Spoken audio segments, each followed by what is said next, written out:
Welcome to our channel. Today we how to transfer data from DynamoDB to BigQuery using Dataflow. Full guide step by step. Begin by gathering all necessary credentials for your AWS account in Google Cloud Project. Ensure that your AWS credentials have permissions to access DynamoDB.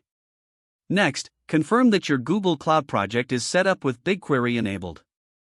Install Apache Beam SDK, which will allow you to create your Dataflow pipeline.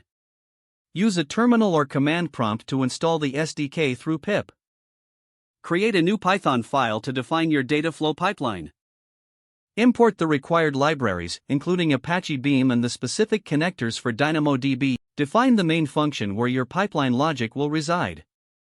Set up the pipeline options, specifying your project ID and staging location in Google Cloud Storage. Use the DynamoDB I/O connector to read data from your DynamoDB table. Specify the table name and any additional read options needed for your data. Transform the data as necessary, ensuring it matches the schema required in BigQuery. Utilize the BigQuery I/O connector to write the transformed data into your BigQuery table. Define the destination table and dataset in your BigQuery project. Configure the right method according to your needs, such as replacing existing data or appending to the table. Run your pipeline by calling the main function to execute the Dataflow job. Monitor the progress of your Dataflow job through the Google Cloud Console. Once the job is complete, verify the data in BigQuery by querying the destination table. Handle any errors that may arise during the process by checking logs in both AWS and Google Cloud.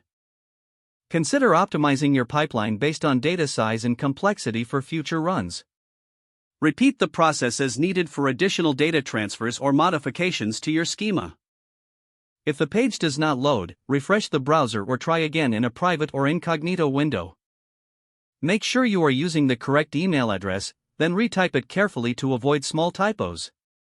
If your password is not accepted, use the reset option and create a new strong password you can remember.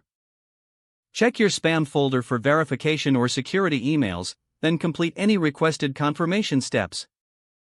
Enable two-factor authentication if available to improve account security and reduce unauthorized access risk. After signing in, review your profile details so your contact information and settings are accurate and current. If you see an error message, note it down and try again after restarting your device and internet connection. Don't forget to like this video and subscribe to our channel for more step-by-step tech guides.